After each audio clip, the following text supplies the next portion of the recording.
பகுத்தறிவு பிறந்ததெல்லாம் கேள்விகள் கேட்டதாலே. வணக்கம் அன்பர்களே. தகவல் சாளரம் வழங்கும் அறிவியல் உண்மைகள் சயின்டிபிக் ஃபேக்ட்ஸ் காணொளி தொடருக்கு தங்களை அன்புடன் அழைக்கின்றேன். இயற்கை படைத்ததை எல்லாம் பாவி மனிதன் பிரித்து வைத்தானே.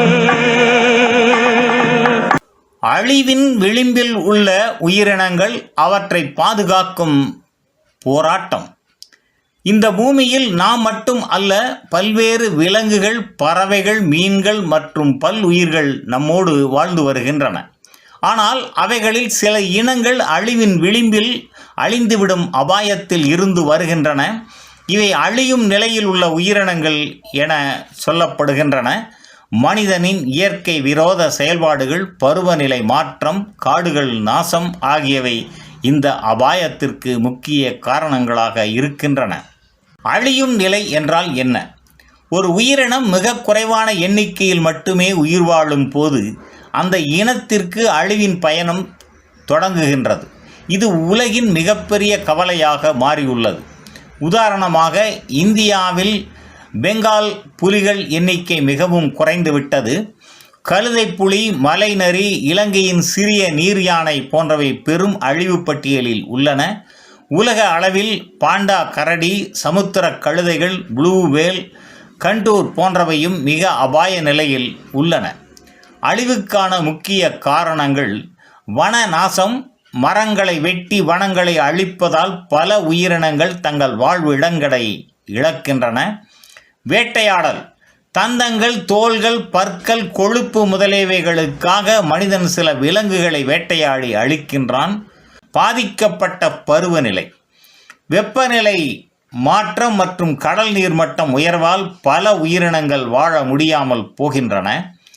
மாசுபாடு. நீர், காற்று மற்றும் நிலம் மாசுபடுவதால் சுற்றுச்சூழலே பாதிக்கப்படுகின்றது. பாதுகாப்பு முயற்சிகள்.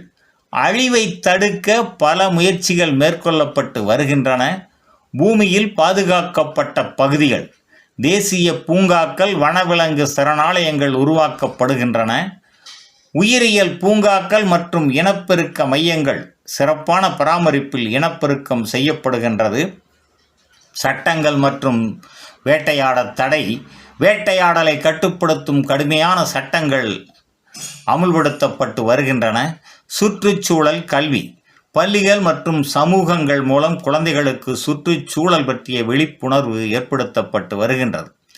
நாம் என்ன செய்யலாம்? வனங்களை பாதுகாப்போம். பிளாஸ்டிக் மற்றும் மாசுபடும் பொருட்களை தவிர்ப்போம்.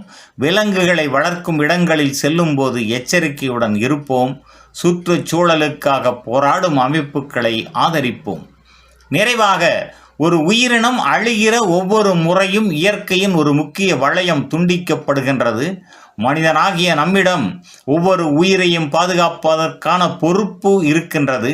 இயற்கை நம்மை பாதுகாக்க நாம் இயற்கையையும் பாதுகாப்போம். அறிவோம், விழிப்புணர்வு ஊட்டுவோம், உயிர்களை பாதுகாப்போம். நன்று நண்பர்களே. தகவல் சாளரம் வழங்கும் அறிவியல் உண்மைகள் தொடரின் பெரிதொரு காணொளியில் மீண்டும் சந்திப்போம். நன்றி, வணக்கம்.